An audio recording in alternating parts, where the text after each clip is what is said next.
Hello everyone, welcome back. It is Christian here from the Calcio Bros.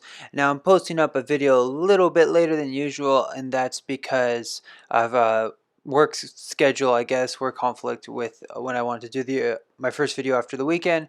But then I thought with midweek games, why not recap both, talk a little bit what happened as well. And we were treated to a lot of excellent games, some I don't know how you want to say shocking results, I guess.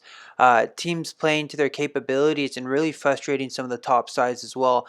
And some controversy, we'll say, which I'll talk a little bit about that as well. And you can say there's also a similar incident to another game that happened earlier in the year. We're going to talk about that as well. So let's get right to it. Start off with the games that happened on the weekend. So what I'm going to do is talk about the results from from the past weekend, round 24. Say the results from round 25, and then talk about some key games that happened in this week and a half or within this week. So let's get right to that now. So we're going to start off with round 24. So we were supposed to have a game on the Friday on the 26th, 2:45, which was Torino Sassuolo. But that game unfortunately was postponed because of an outbreak within the Torino side. And since Torino was the home side, they let them postpone the game. Uh, so that was postponed until another week in March. Hopefully, the Torino side would be okay to play. I believe they had 7 or 8 positive cases, so hopefully they will have enough players. They should have enough players as long as the outbreak is contained going forward. So now that means we move on to the Saturday where we had 3 matches happen. Opening up at 9 a.m. was Spezia hosting Parma. In this game, Parma was up 2-0, but Spezia managed to fight back, showed that fighting spirit they've been known for this year, and salvage a draw through this game. 12 p.m. we had Bologna Lazio, where before Bologna got on the board, Immobile missed a penalty, and Bologna went on to take the victory 2-0. A disappointing defeat for Simone Inzaghi's side.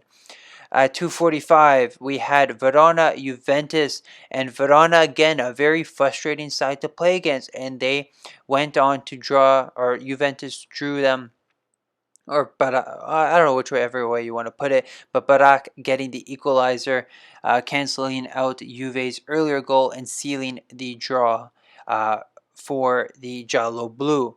Now moving on to Sunday, the end of the February 28th at 6:30, we had Sampdoria hosting Atalanta, where the Orobici went on to seal the victory 2-0. Gasparini's men don't show any signs of slowing down. Now we move on to 9 a.m. where we did have 3 matches. Udinese hosted Fiorentina, sealing the victory 1-0. We had Inter Genoa 3-0. Very dominant performance from the Nerazzurri, and it's funny that 3 former Manchester United players had scored. Lukaku, Darmian, and Alexis Sanchez. So very dominant performance for them, and they even got right on the right foot or front foot.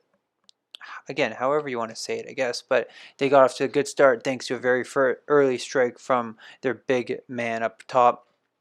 Now, the last 9 a.m. game was Crotone hosting Cagliari. It was a must-win for both sides, but Cagliari ended their winless run from November, finally getting a victory. And it's also Mr. Semplice's first game in charge of the club. They get a huge, crucial victory, especially that the Torino game was not played. They get a huge result here in their hopes for staying in Serie A next season, but it is a good start for Leonardo Semplice. 12 p.m. we had the battle of the Insigne brothers here, battle between Gattuso and Inzaghi. Filippo Inzaghi was in the stands for this game, unfortunately, because of serving a 1-match suspension. But Napoli went on to take this one away 2-0. Mertens also on the score sheet after a lengthy injury as well. And to end off round 24 at 2:45, we had Roma hosting Milan. Now, Milan really needed a huge rebound victory after that disappointing defeat in the derby, and they got it here as they went on to take the victory 2-1. And the Giallorossi continued to struggle against the top six teams, still not being able to get a victory in all the games played so far this season.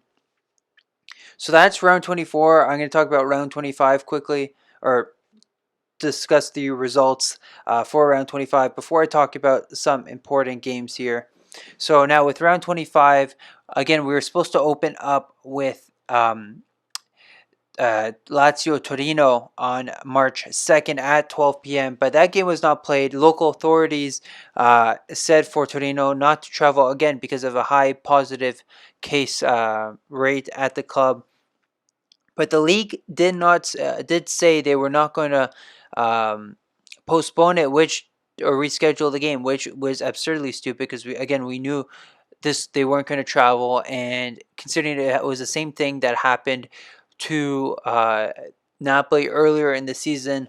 But anyways, the game was abandoned as Torino did not show up.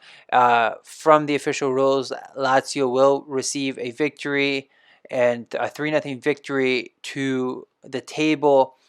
Torino, of course, will fight it. They should get the win here, as we've seen from Napoli earlier on. Just again, if the league knows that there's a huge amount of positive cases, why not reschedule the game and just be safe? Like, what's the harm in that? Instead of having to pull all these court issues, and it's honestly a waste of time. Just reschedule if you knew. So we move on to the 2:45 game that was actually played, which was Juve hosting Spezia. Spezia put in a good first half. Pretty much, game was, I wouldn't want to say even, but Spezia did their job, and it took an hour for Juventus to finally break their defense thanks to the substitute Alvaro Morata with his first touch of the game. But Bernardeschi was the huge difference maker in this game as well. They went on to secure a 3-0 victory with Galabinov also missing a penalty in the last kick of the game. We will move on to March 3rd now. At 12:30, we had one hell of a game between Sassuolo and Napoli. And now Sassuolo were leading at halftime 2-1, and then Napoli thought they had the win late on thanks to an Insigne penalty in the 90th minute, but they foolishly concede a penalty in the 95th minute, which Ciccio Caputo tucks away.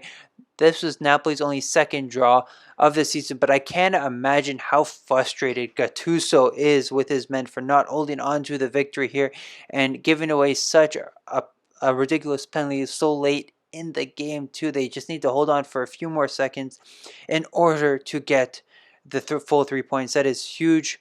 2 points dropped for Napoli. Now going on to 2:45, where we had many games played. So we're going to start off with the Derby della Lanterna between Genoa and Sampdoria. Finished in a 1-1 draw, which is also a very nice finish from Zappacosta as well to open the scoring, with Tonelli putting away the equalizer. But the first half, not much going on, but did liven up a lot in the second half. We had Fiorentina hosting Roma, where the Giallorossi managed to not come from behind, but managed to get a rebound victory after their disappointing defeat to Milan to secure the victory at the Franchi as well. And every team, I just want to mention it because it is Fiorentina and Roma, but every 13th minute of each game where some were stopped and some played on, but they were all dedicated to Davide Astori, who had tragically passed away already now 3 years ago. So every team doing some recognition towards them. Fiorentina and Roma, of course, stopping, as he did play for both sides. But Roma getting an important victory here thanks to Diawara, who actually got the winner as well, which was originally ruled out for offside from Rick Karsdorp, but I really don't know how the ref thought it would be offside from there. But either way, they managed to get the goal and seal the victory.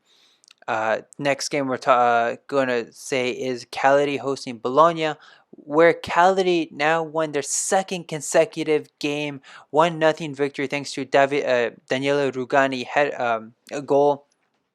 And of everyone too, Rugani goes and scores, but that's a crucial victory again, just because um, Torino has not played, so that's a huge game, a huge victory for them to take advantage of. In the meantime, Semplice getting a consecutive victory here. They go another game too where they don't concede, so a very huge step forward for Cagliari and their chances of survival this season. We had uh, Benevento, who lost at home 3-0 to Hellas Verona, a very dominant Hellas Verona side who were up 2-0 at halftime, just killed it off after. Lasagna also getting his first goal for the club as well. But that's disappointing for Inzaghi's men, who have also been struggling as of late as well. So that's not a huge this is a huge worry for his side, and it's also back-to-back games where they have not scored as well. Or sorry, that makes it now 3 games in a row that they have not scored if you include the draw against Roma not too long ago. So disappointing now. They really need to find some form, because now with everyone else around them starting to pick up points, it's a bit of a worry because they want to start escaping and pulling themselves away from the drop zone. We had Atalanta hosting bottom placed Crotone. Now it was finished 1-1 at half, where Crotone were managing to hold on, but right away Atalanta got their foot running and just went rampant in the second half, scoring 4 unanswered goals, and they scored with 5 different goal scorers this entire half. They went on to get the victory 5-1, and they just continue to rise up the table and continue pressing on to Juve and all the other teams around them as well. The last game on March 3rd at 2:45 was Milan hosting Udinese. Now, Udinese took the lead earlier in the game thanks to Bacau, who headed it. I think the header just threw Donnarumma off, but it's still a bit of a mishap from Donnarumma, who should have had that. Then they equalized through a 96th minute penalty for a blatant handball. I don't know what Striker Larson was doing there. We're going to talk about that as well, but Kessie saves the day for Milan, who secure a 1-0 draw, and it was a very disappointing game where Milan just could not break through Luca Gotti's side whatsoever. Now, the last game to end off round 25 happened on Thursday, March 4th at 2:45. Parma, who welcomed Inter, and Inter were looking to extend their point total over Milan. The first half finished in a goalless draw, and it was an excellent first half by Parma. But in the second half, Sanchez, 2 goals from Alexis Sanchez, helped to secure the victory. There were some late scares as Hernani did pull one back for Parma, but they just couldn't do enough. Their winless run continues. It's looking more and more like they will be going down to the bottom with Crotone.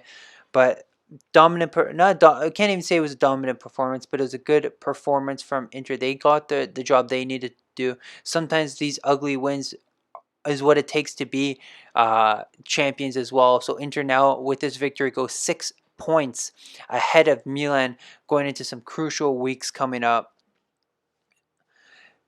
Those were the rounds 24 and 25. If you have any thoughts before I say my thoughts, be sure to let me know. Comment below. What did you think of these results as well? Were there any surprises?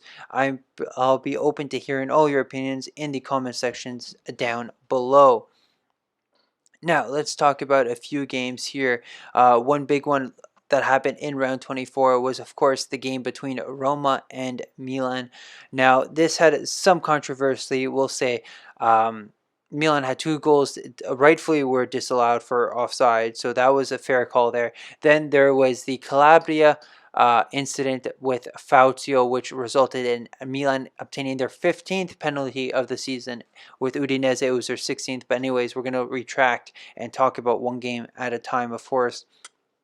Now, this, there are a lot of discussions for this. And Calabria, yes, was stepped on. It could be considered foul, but I know Some of you may agree, some of you may not agree, and this was in the box. And there are some times where refs will give a foul for some stuff outside the box, but in the box, it has to take something really harsh for the ref to give it. Like if it's a huge like sure tug, they'll tend to give it. But I feel sometimes with certain fouls, they don't get the same treatment, especially if it is a very soft one.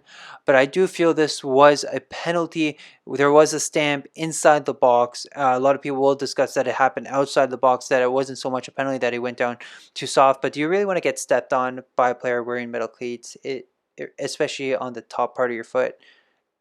That's really a killer and very painful. But to me, that is a penalty. It did happen on the edge, pretty much on the line of the box, and the line is considered part of the box. It's the limit. It's like saying, uh, it's different, especially with the goal line. It doesn't say go out. I guess in some times you can say, like, if the ball's on the line, it can't be considered a goal. It doesn't go out for a throw. But if it's on the line, it's benefit of a doubt. And most of the time you would give a penalty, because it's not like you would give a free kick on the line of the penalty box. That's more in the line, unless it just happened just outside. There are some cases where the incident happens outside and it leads into the box, but most of the time the ref will pull that back for a free kick rather than the penalty. But I feel, yes, it's a penalty, it is a stamp, but there are again some cases where some penalties may not be given in some instances, but we have seen penalties given for less of that. Now, also going forward into the game as well, it was Roma did pick it up in the second half. They did play a lot better, but Milan still created a lot more chances, felt a little more dangerous too. Milan did kind of look shaky in some instances as well, but they managed to hold it together. Uh, Tomori actually did a really great job being slated at the back, and he did come in for Romagnoli, who Pioli did decide to bench after some recent poor performances, but Roma did press and press, and there was the incident involving Theo Hernandez and Henrik Mkhitaryan. Now, in this, I believe if I remember the play correctly, it was a save to which Hernandez had possession, but instead of clearing it, he tried to dribble it out. He kind of collapses. Well, he's holding on to Mkhitaryan, but Mkhitaryan has his foot in the way, and Hernandez is brought to ground, and then Mkhitaryan brought to ground because of Hernandez on the ground. Now, the ref booked Mkhitaryan for diving and awarded Milan a free kick. But in this instant, it wasn't necessarily a foul. It was just a collision in this sense where Hernandez fell over, lost his balance, and then Hernandez couldn't control himself, and Mkhitaryan fell off him. In the actual rules, and credited towards, and I'll credit this towards, uh, um, if you guys don't know, there is a page, Instagram, Twitter, Facebook, Errori Arbitrali, which is a page for referee mistakes, and he or she will post pictures of the incidents and talk about, at this minute this happened, compared to what the ref gave and what they should have given, and he even brings up the rules as well on what the call should have been. So based off the rules that should have been, in this instance, play should have just uh, gone on instead of been called back for foul. I know some instances, in some, I don't know if those of you do watch Domenica Sportiva, an Italian Serie A talk show, where they recap, there was a former referee there, and other analysts in there would have given the penalty in that instance. But it's very up in the air. I know a lot of people will be a little heartfelt that it wasn't given as a penalty, or that because a lot of times it is up to the referee's discretion on what they should call, and it depends how much he abides by the rules as well, because most time you should follow the rules, but it depends on the instance of play. But going towards the Errori Arbitrale page as well, and from what he brought up to the rules, Mkhitaryan and Theo Hernandez, the play should have just been like not halted, just should have gone on. Mkhitaryan should not have been booked, but anyways, it's very tough to say, because at first glance, I thought it was a foul by Mkhitaryan, but it just looks like Hernandez lost his balance, and then he can't really stop Mkhitaryan from falling because he's on the ground. Very tough call to say. What are your thoughts on that situation there? Would you have given a penalty? Do you agree with the booking towards Mkhitaryan? Or again, would you have done what the rule said and let play gone on? Be sure to let me know. Comment down below. So now we're going to move on to the next match, round A. So a few games here to talk to. We have one of the big ones here, which is Sassuolo Napoli.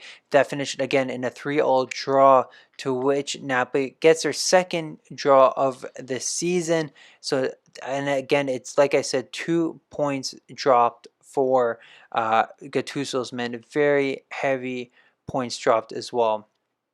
And again, they just managed to hold on, but they gave away a silly penalty. They did have a goal disallowed in the beginning before the own goal from Maximovic opened the scoring. It was a lovely curler from Insigne, but he was just found fractionally. No, I don't want to say fractionally, but he was found offside at the beginning there. So very unlucky for Lorenzo Insigne not to have that one. But anyways, Gattuso would have hoped his men could have hang on, and that's the thing. Napoli can look good, and then they look bad. Like that's the thing. They're very inconsistent, but that's something they have to address going forward. They can't keep giving up those type of instances in the box. Because of that, so that is unlucky towards them, but credit to Sassuolo, who just managed to keep pressing and force Napoli into a silly mistake. So Napoli really have to bounce forward going into their future games, considering they do have a lot of hard, difficult games coming up. Some good news is that they do have Mertens who came back, but again, Osimhen was out because he suffered that head trauma against Atalanta a couple weeks ago or last week, whenever it was. I feel like games are flying by now. But Gattuso, I can't imagine what he would be saying to his team in the dressing room right after that. So would not have looked pretty at all. And one thing I do want to mention before we talk about, I know we said the 2 games for Torino were postponed, and Lazio will have to. Oh, that game will most likely be made up. But there was some issues I want to talk about. I don't know if anyone's have heard, but there is talk of Lazio getting a point deduction and losses to the table. I think it is, but I don't know if the points that I know there's just a points deducted anyways, but. As we remember, they did have a few positive cases a little while back, but there was some little thing going on that Lotito lied about who was actually positive and negative, and he allowed positive players to play during matches. So that is against the rules because, as we know, once you are found positive with COVID-19, you are supposed to go into self-isolation until a recent swab tells you are negative. So unfortunately, he lied about those who were positive. They played, or sorry, lied about those who were negative, and the positive players played. So I don't know what's going to happen with that. So Lazio fans, you better hope they find nothing wrong, or there is nothing wrong with that, and it does not cost Lazio in their hunt for Champions League. So very crucial moments coming up. We'll be sure to stay tuned and let you know what goes on. Next game, which we'll talk about, of course, is another Rossoneri matchup between them and Udinese. Now, first half, not much was created, but again, Milan missing Ibra. They were missing Çalhanoğlu as well. Rebic was in doubt as well, but he managed to stay healthy. They do lose to Nali at halftime just for precautionary reasons, but they also still did not have Benacer. Tomori rested as well. So a lot of key matchups, but these are matches Milan must know how to break through the defense and manage to win. Now, they barely had a chance first half, but Udinese, like I said, because of a bit of a blunder from Donnarumma, who did get thrown off by the defender and forward in front of him, but it's a goal he should have stopped. But it was very hard for Milan to break through this Udinese defense because Gotti has a side so compact and structured and well organized that it's very difficult for teams to break down. They welcome the pressure, let them sit back, and will only go up when they really have to, because the goal did come from a corner as well. So they went up, of course, to attack. But Milan looking very fragile as of late as well. They look good against Roma, but again, I think it's because of the key players in Roma and the key players that were there. But once again, once those key players start missing, it's very hard for Milan to get things going as well. But they really were lackluster. And other than the penalty, so there was other controversy with this as well. So now some people were saying that the ref should have blown the whistle, because even I've seen it. There's some games where refs blow the whistle 5 seconds earlier than it's supposed to, because anything can happen in 5 minutes, or 5 minutes, 5 seconds. But this one, the ref didn't even blow it. He allowed the cross in. It was 95 minutes with 5 seconds past the actual time, and he allowed the cross to go in. That saw Striger Larsen handle the ball. Now Striger Larsen, I think, only handballed it because he thought he was pushed by Liao in that instance from behind, and he tried to grab the ball to stop the play, but there wasn't much of a push from Rafael Liao to actually stop it, and it was just very silly from Striger Larsen, who actually did come off the bench to give Udinese some fresh legs. Kessie made no mistake and equalized, but that is, again, just no matter what, you should not be going up to put your hands like that, because that really just cost your team all 3 points there, and that would have been a huge victory for Udinese, who can continue to rise up the table. And yes, there are some, like, there are quite a few points away, but you just want to put pressure on the other teams under them to gain momentum across from them. But it is a disappointing disappointing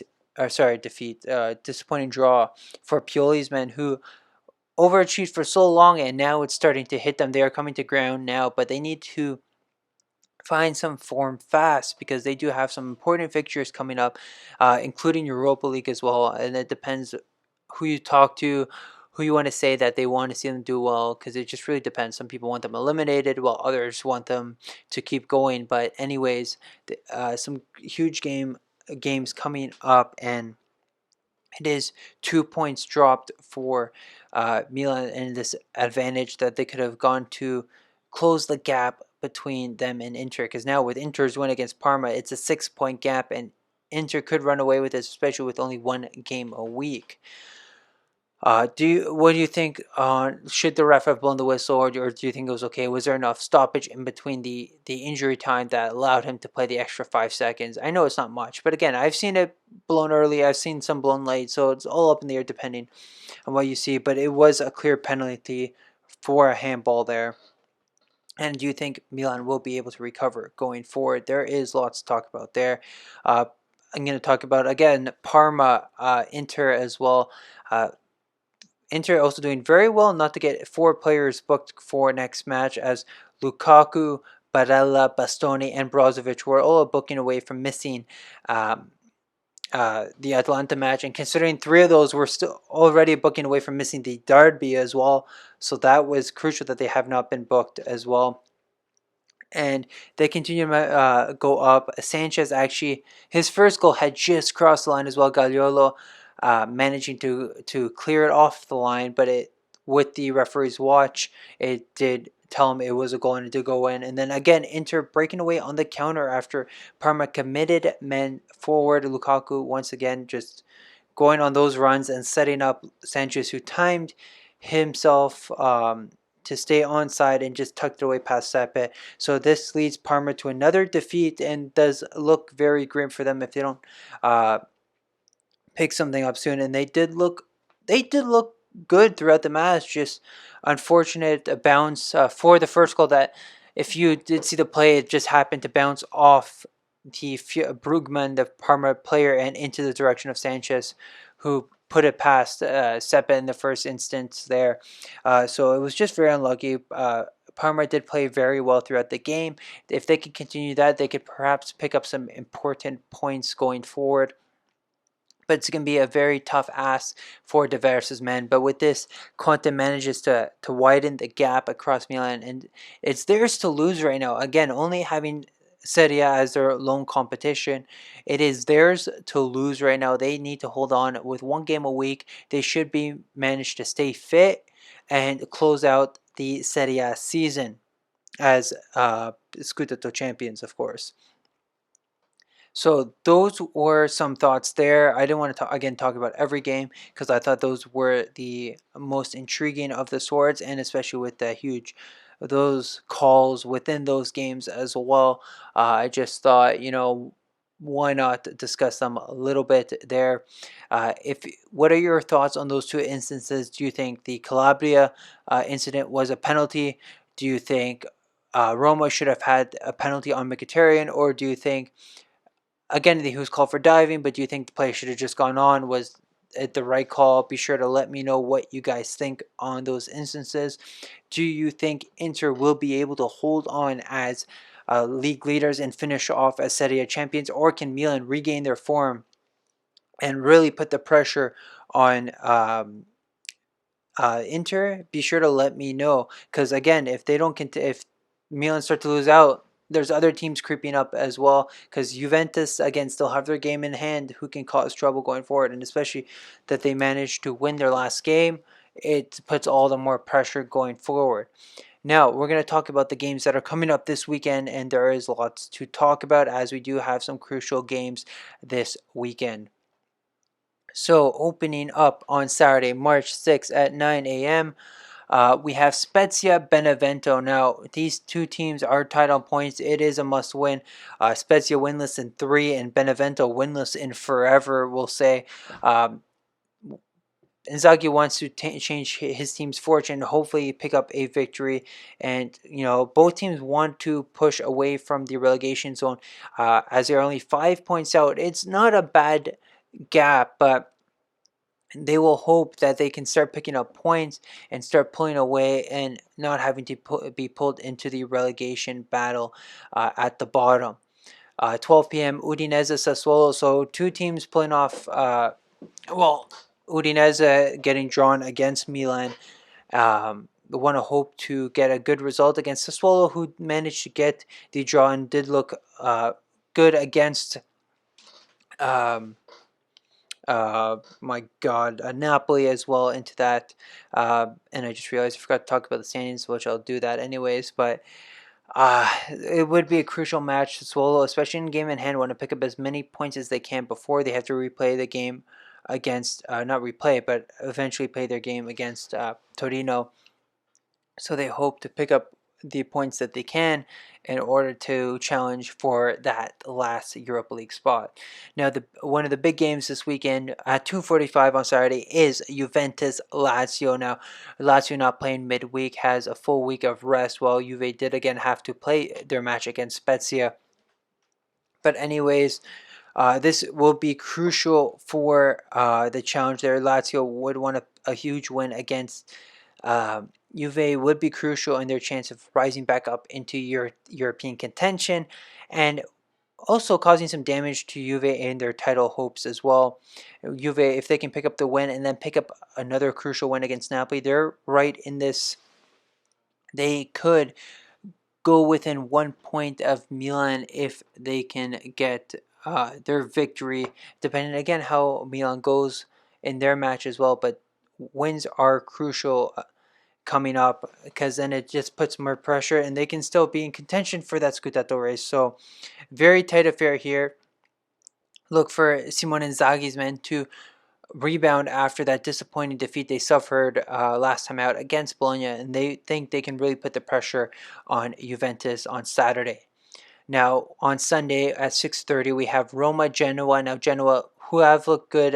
Yes, they suffered a defeat against Inter, but still have looked good as of late. They can trouble Roma, who are going to probably be missing a lot of key players. Veretout, Kumbula because of suspension, while Veretout picked up another injury.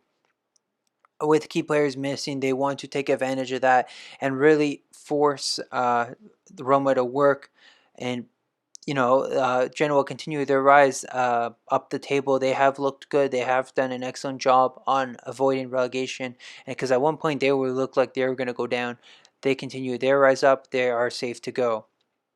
9 a.m. we have three matchups. We have Crotone, Torino. Now this we'll see if this game again does go through, especially with the outbreak at Torino. But it's a huge game at the bottom. Torino want to pick up some points as they are now in relegation zone because of their missing two games as well. So they want to get that huge game and a huge win.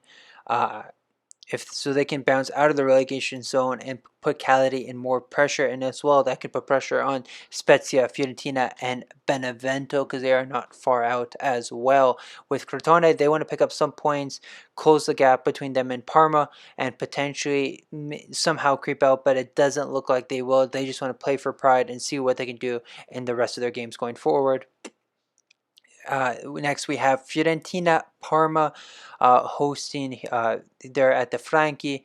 Fiorentina want to get a victory against a struggling Parma here, and they want to push up away from the relegation zone, and they don't want to be dragged out themselves. And again, Fiorentina have looked very inconsistent this season, so picking up a good result against Parma, condemning them to another loss, would be crucial in their chances of avoiding that relegation battle. The last 9 a.m. game is going to be a very tough one here. It is Verona hosting Milan at the Bentagori. Now, Verona are never an easy side to play against, so Milan really will have their work cut out, and they need to find some crucial form here in at Verona if they really hope to close the gap to Inter and pick up more points to solidify themselves in the Scudetto race and pull themselves away from Juventus, especially depending on how their game goes against Lazio as well. So it'll definitely be a very entertaining game at the Bentagodi. 12 p.m. we have Sampdoria Cagliari. Now Sampdoria drew against Genoa, but just will look for a win. Again, they're in mid-table, so a win would be nice for them. While Cagliari want to go and look for a third consecutive victory here and continue to rise up the standings and push away from the relegation zone, trying to take again as many points as they can before Torino play their two matches against Sassuolo and Lazio, and those are difficult games for Torino as well. So if they can pull off a victory here against Sampdoria, that will be crucial, and it puts on even more pressure on Torino to win all their matches in hand.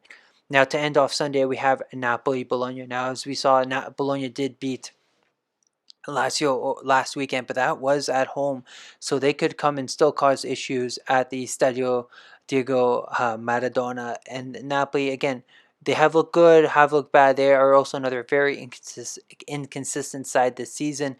They will hope to find a victory against Bologna and just push within the range of Roma and Atalanta and Juve, again, depending on how all their games go as well. So this is going to be a huge game for Gattuso's men. Now ending off round 26, we have the game on Monday at 2:45, March 8th at 2:45 is Inter Atalanta. Now both teams in good form. Atalanta free scoring team against the highest scoring team in Serie A.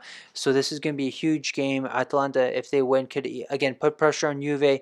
Roma, Milan as well, and it could hurt the Scudetto race here and just open everything up depending on how Juve's game goes, Milan games go, because this can open up everything. Inter want to capitalize on this. They are looking in great form so far and will hope to extend the lead over Milan in this fixture. So look out, it's going to be a very, very feisty affair. I can already feel it in this game at the San Siro.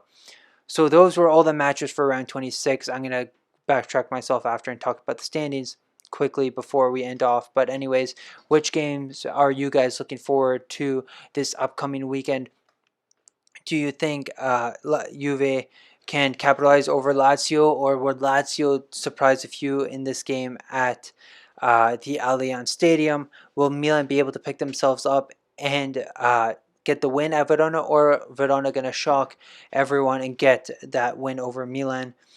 Can Inter extend the gap over Milan, or will Atalanta pull away with a victory here and really open everything up for the Scudetto? Be sure to share your thoughts with me in the comment section down below.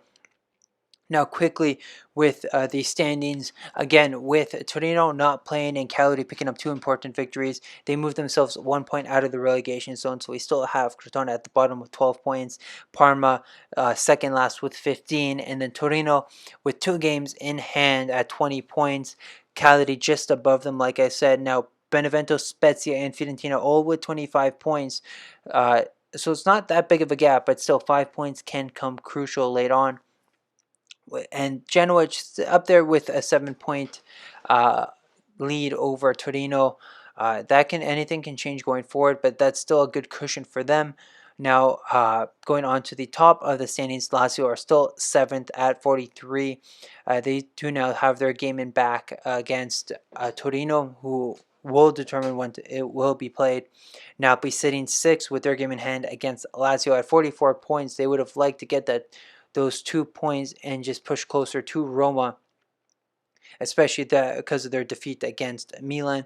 Roma occupying the 5th spot right now with 47 points.